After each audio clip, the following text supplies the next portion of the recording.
What's up, everyone, and welcome to the Aloha Paddle Podcast. Today we're here at the Canary Brewery in Mooresville, home of the Tuesday Night Social Paddle. With us this evening is a great group of passionate paddlers.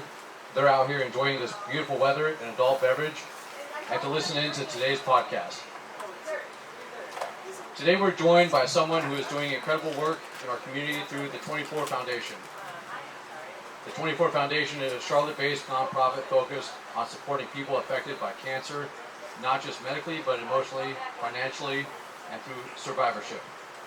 It was founded in 2002.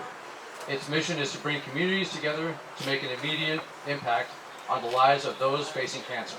They fund programs that help patients navigate treatment logistics, financial challenges, emotional support, and life after cancer. Think of it as bridging the gap between diagnosis and the real-life support, something that many patients don't get enough of. The impact of the 24 Foundation has made, they've raised over $30 million for cancer support programs, supports multiple partner organizations and local services, and they focus heavily on community-driven fundraising events, just like the ones we're going to be talking about today. So today we're going to be talking about something bigger than just paddling. We're going to be talking about a purpose, impact, and an event that's bringing people together in the most powerful way, the Dam to Dam Paddle. So I want you to lean in, stay with us, because this conversation might just move you to be part of something bigger than yourself. So without further delay, I'd like to invite the man of the hour, Spencer Lueders, to join us on the set.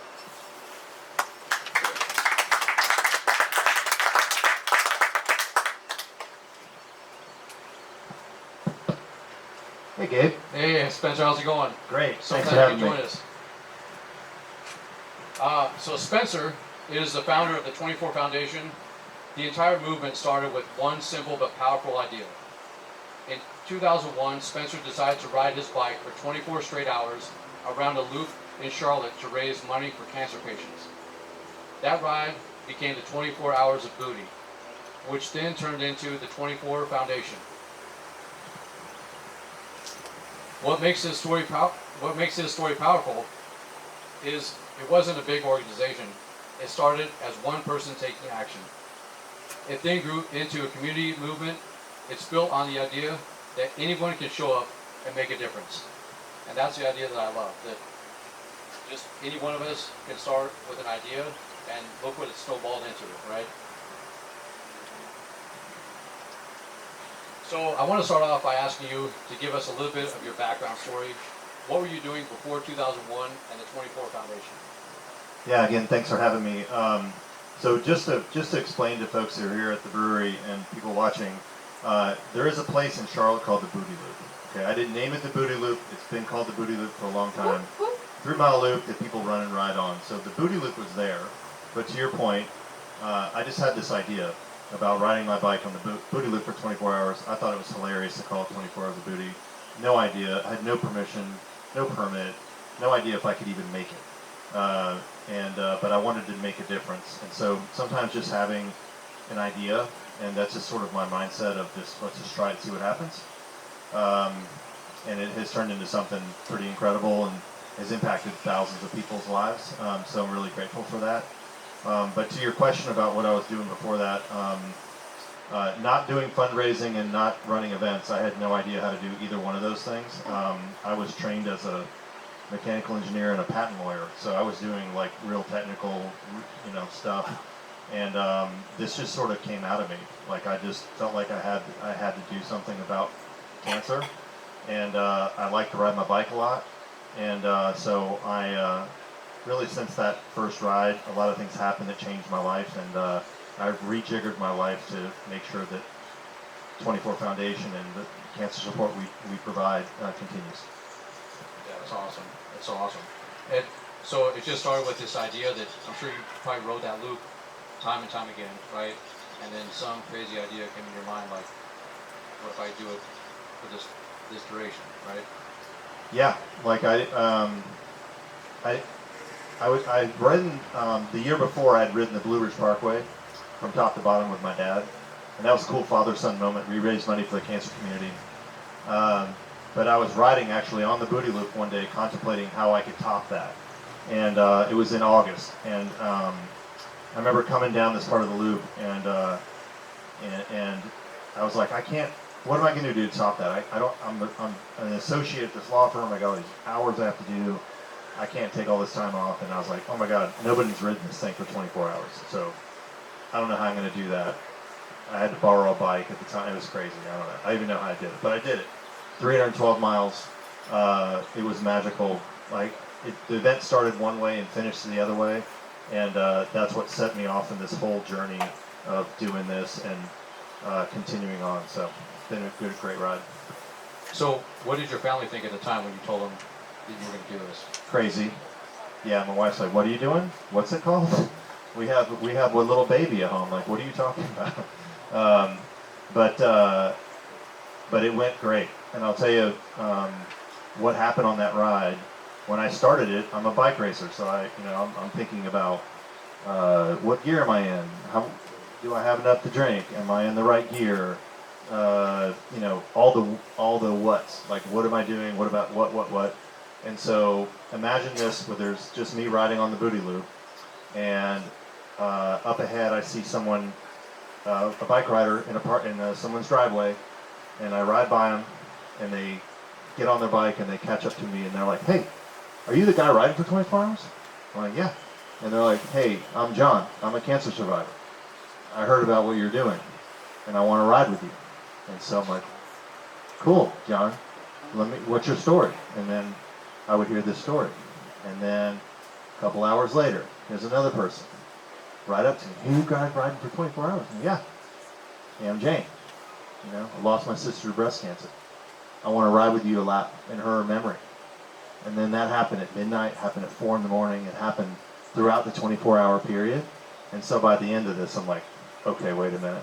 Like, this is not just a bike ride. This is a way for people to come together and share their stories and have community around cancer and share. And so when I got done, I was so energized. I had so much energy. I was like, I don't know how we're going to do a nonprofit. I don't know how we're going to put on an event, but we have to figure this out because this is important to people. Right. And the survivors brought me the why of what that event was. I didn't start out that way, but when I finished, I'm like, okay, I know what this is about, and we have to make sure this happens again. Right, because that was going to be my next question, was what was your why, right? But your why came along in the ride because, from what I understand, you don't have a direct connection to cancer, right? Yeah, at the time I didn't. I have since. But I knew that was going to happen, right? Like 1 to 2 men, 1 to 3 people overall are infected by cancer, and I had not had it in my family to that point. I'm like, well, it's going to happen. Odds are it's going to happen. So I'm like, what can I do today? And so that desire of making immediate impact on the lives of people impacted by cancer was my mission from the very first event, and that's part of our mission statement today. And so that's why the money we raise goes into cancer navigation and survivorship services, which people use. People are using it today. It's stuff we provide, and they'll use it tomorrow. So research is super important, but $30 million is not even a rounding error when you're talking about billions of dollars every year. And that's all important work, but we can make a big impact on the local cancer community by raising money in this community and putting it back in this local cancer community. And so that's what we do. Yeah, that's awesome. I mean, hats off to you. Thank you. That deserves a round of applause.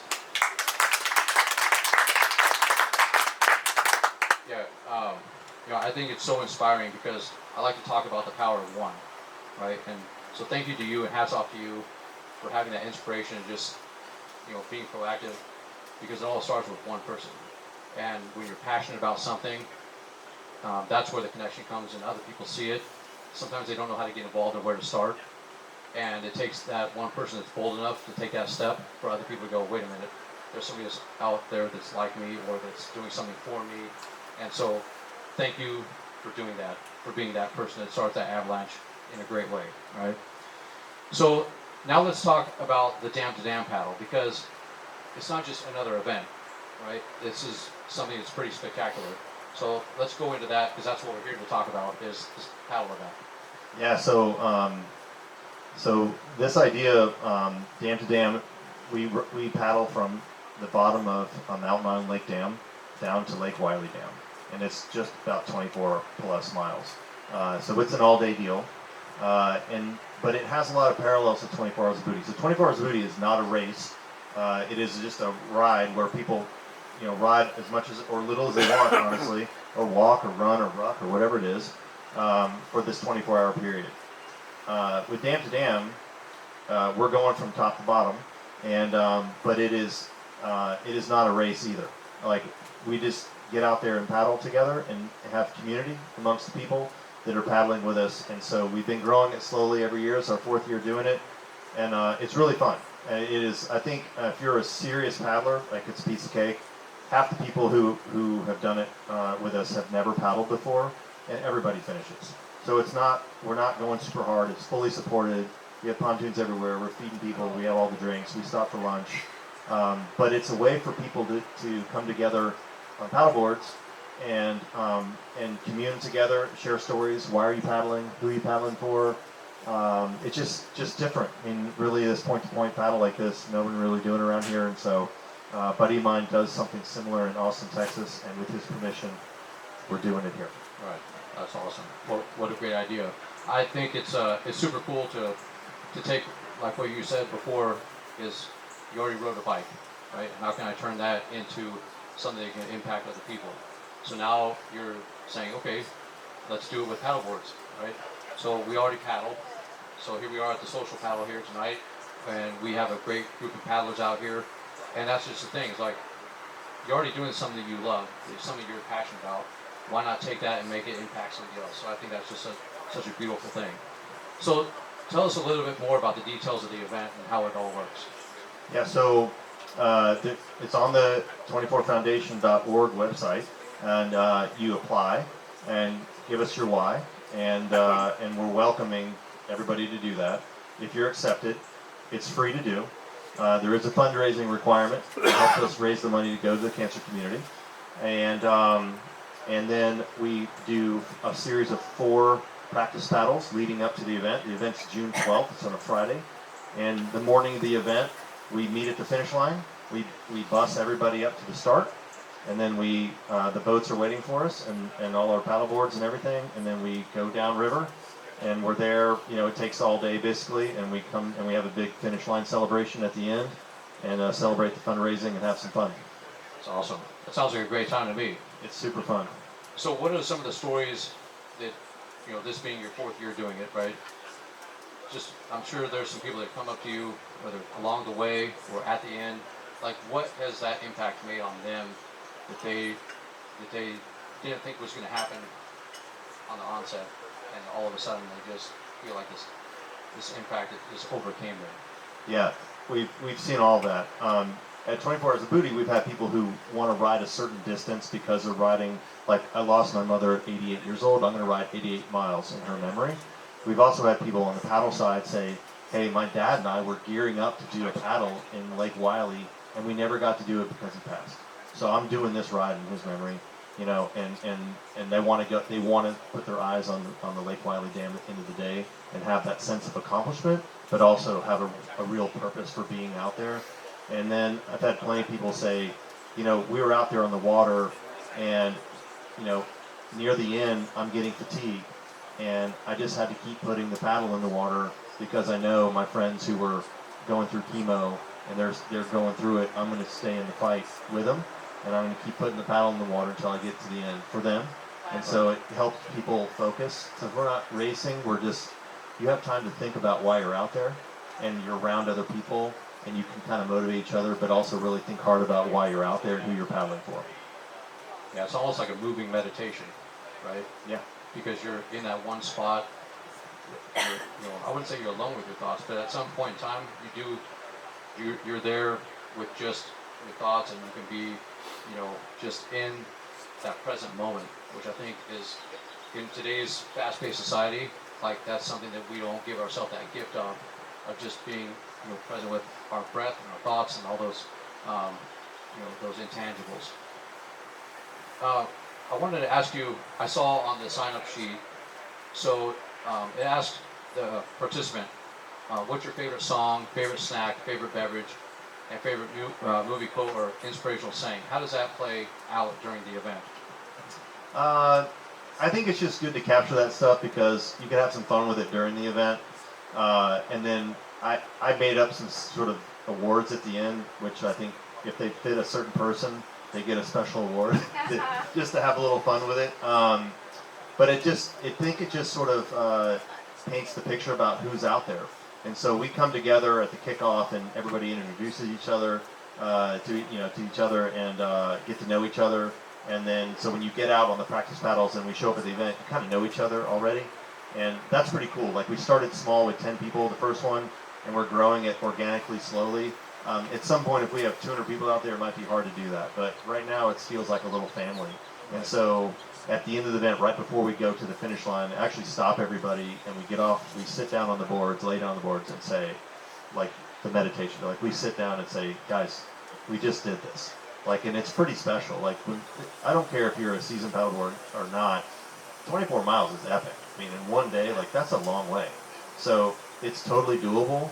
But just to kind of pause and say and reflect on what you just did and why you did it is pretty magical. So having people's little fun facts about them is a good way to break the ice and bring them in, and then we just build that the family and community during the event. Right. Yeah, it's a good icebreaker, right? And that's another thing we were talking about earlier too. Is when you're doing these extreme physical challenges and you're doing it for a cause, for the participant, it makes you uncomfortable, right?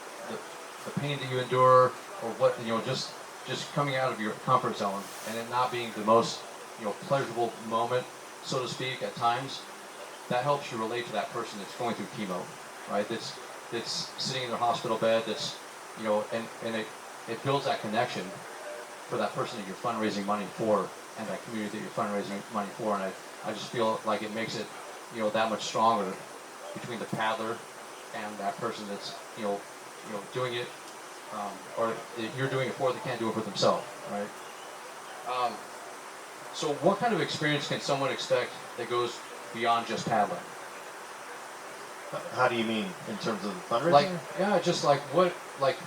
What do they, the person that might show up to this, and like what happens to them along the way?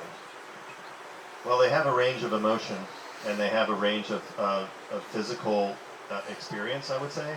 Like, people ask me all the time, like, I don't think I can do that. That sounds too much. I'd have to practice a bunch or whatever. I'm like, okay, what this feels like to me is, and I said this to some folks earlier tonight, it feels like walking a half marathon. So everybody who's watching this or sitting here at the brewery, we could go walk a half marathon right now. Like, we could do it. Your feet would hurt, your calves would hurt, but you could do it. And that's about the physical discomfort level. But when you have time to be thinking about it, and then people definitely get emotional on there when they think about the person, or they call them while they're out on the water, and they talk to the person they're paddling for. I mean, it just drives it home. And the people that you're paddling for know about it, and if they're following that on social media and they're watching what we're doing, or they're coming out to a bridge and cheering for us as we're going underneath the bridge.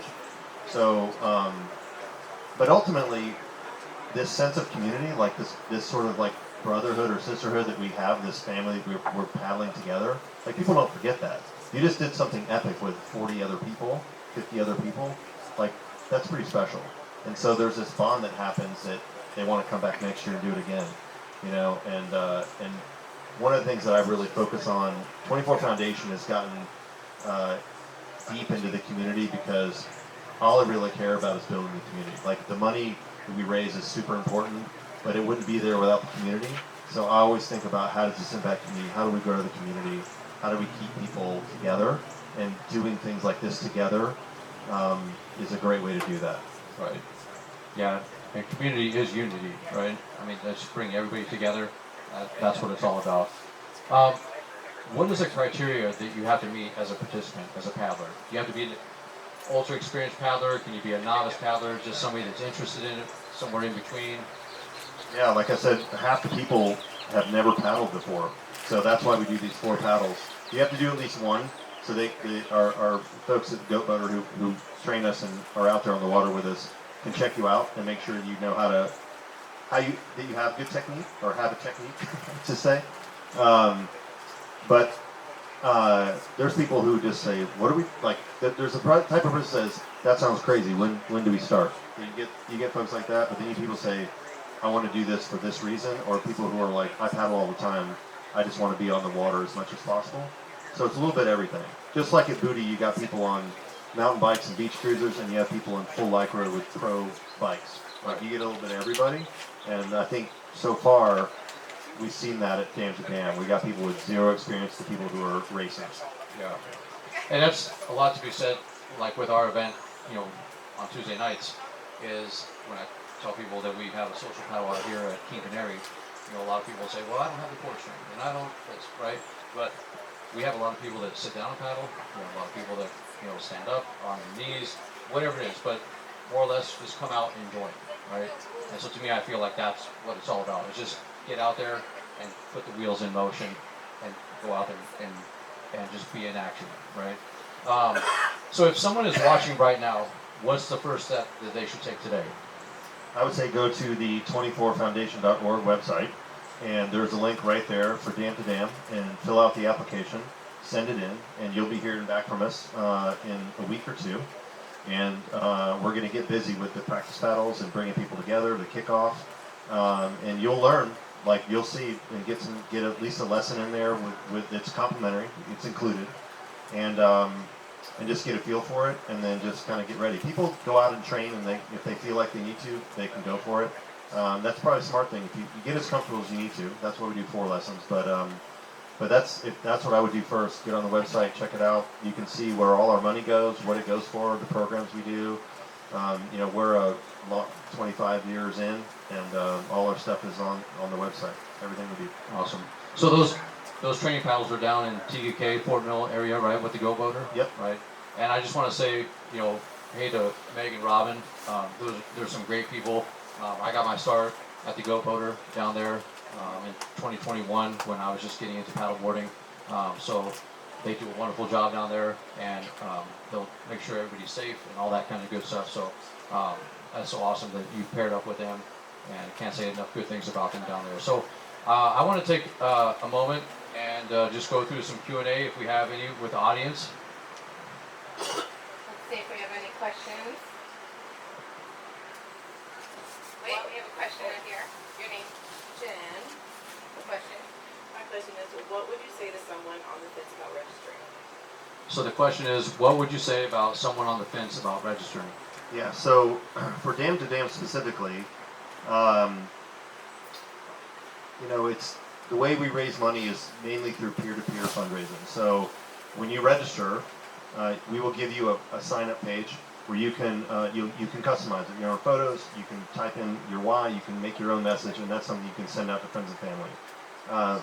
What folks have, the feedback we get at all our events really is it was much easier than they thought.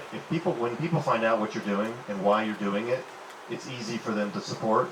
And like I said, all our stuff on 24 Foundation is on the website. You can look at our 990s. You can see the programs we support, the people we support, how we do it, and hopefully that it eases the burden. You know, like this is a fundraiser. We're trying to raise money, as much money as possible for the cancer community, but know that the money stays local. Like it's not going out somewhere else. It's going to people right here in this community. And then just, you know, put it out to your friends and family is the easiest way. We do gift matching for people's corporate, you know, their businesses. If they work for the bank or something, there's matching. There's all kinds of ways to raise money to do it. You got another question? Over here. Yeah, first of all, I want to say what an amazing organisation 24 Foundation is, and how great their events are. I've been to 24 hours of meetings like 7, 8, 9 times, and it's spectacular, and the amount of support and camaraderie you feel during those events is amazing. And also, fundraising really is that fun. You know, once you put it out there, you do something for your friends are going to rally around, especially those at the paddle club, right, who are not doing it and who want to support you. But my other question was, okay, I'm a little bit on the fence about doing this, and for the first year at least, I want to come and see what it's like. Is there a way to support without actually doing paddling? And I might be one of those people. Yeah. So I appreciate you saying that. Those are kind words about the events that we do. If you're on the fence, uh, a couple different things. We do have some volunteer needs at the event, so you could volunteer in the pontoon boats and helping kind of get everybody from start to finish. I would say I put the challenge up. Oh, if anybody wants to sign up, like who's watching this, and you contact me, I'll put $100 in your account. So that's $1,500 you got to raise. I'll put 100 in there. Okay. And it is easy. I think once people understand what you're doing, and this crowd that is in the battling up here at the lake, a couple of people step up and do it. Come and try it. We allow for 2-person teams also, so if you don't think you can do it the whole way, you can pair it up with a partner, and you guys can swap in and out as much time as you want. But it is pretty fun being on the water. We stop a bunch. We stop for lunch. We're off the boards a lot, hanging out, eating and drinking, and sharing stories. So it's a really fun day on the water. Yeah, what a great way to spend a June weekend. You got another one? Yeah, over here. Training. Robert? Yeah, I just got a question. So, can you train on Lake Norman? Yeah, so the question is, can you train on Lake Norman? So absolutely, and people do that. People who have paddled with us have paddled up here on their own, all over the place. I have my own board. My wife and I go paddle around. The goat boater trainings that they do for us, Megan and Rob do, are just to make sure you're good. Like if you have any questions, these people who have never paddled before, they're doing all the arm paddling and stuff, and so they get you straight on how to do it, and how to stand on the board, and where to stand, and all that. So all those things we provide, but if you want to do your own training, absolutely. And I think Aloha would be happy to donate our time to train people here as well if they can't make it down to the Low Borders. Yeah, because we want to, I know everybody has good intentions, but of course, safety is paramount with anything you do in something like this. One more question, I think. Yeah. Go ahead. So, what's the hardest part of the dam to dam? The question is, what's the hardest part of the dam to dam? Yeah. I'll preface that by saying what's the best part to me. The best part to me is when we start right underneath the dam, and it's right at daybreak, and there's nobody out there but us. So we have a little push maybe from the dam, and you don't see boats, and it's glass for hours in the morning as the sun's coming up. We're out there, and it just hits you how you're out in nature, in beauty. There's birds flying around, and the world's kind of waking up around us. And so that's the best part. And then the worst part for me, at least, is when you get down to Lake Wiley around the dam and stuff. Not the dam, the bridge, the South Tryon Bridge, or whatever that's called, 160 Bridge, or whatever it is. You're in a lake at that point. It doesn't feel like a river anymore. And we hug the shore and kind of have to get through all that stuff. But again, we're surrounded by pontoon boats and a police boat, so everybody sees blue lights and everybody slows down and nobody's doing wakes and stuff. But you got to get through that part to get to the last part on the final stretch. And so to me, that is like the most challenging part. It's not physically challenging, but that's the part when you're like, I feel this, and I just tell myself, you got to keep putting the paddle in the water, man. Everybody who's fighting cancers, they're putting the paddle in the water, and we can't stop either. And so that just kind of helps me get through that part. And then you get to the finish, and it's like, oh man, it's the best. You can see the finish, and you're like, there it is. We're almost done.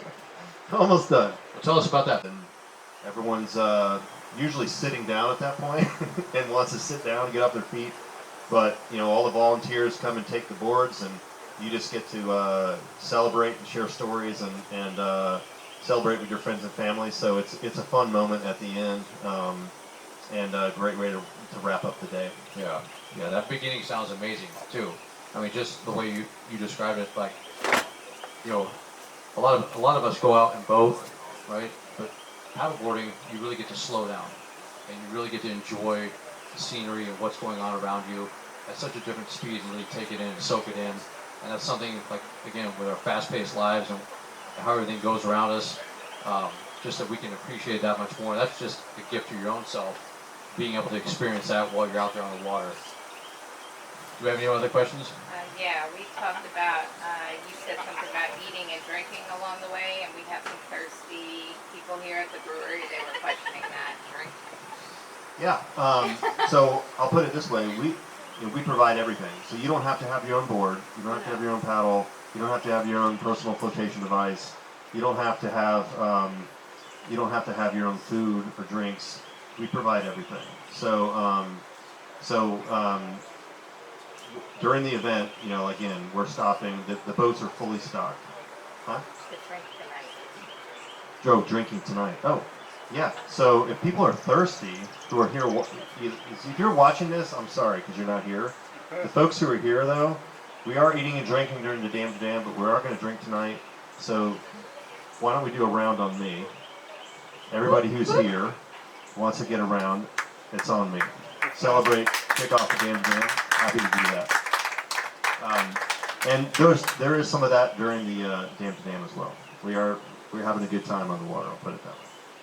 Well, I definitely want to encourage anybody that's thinking about it to get off that fence and just go up and sign up.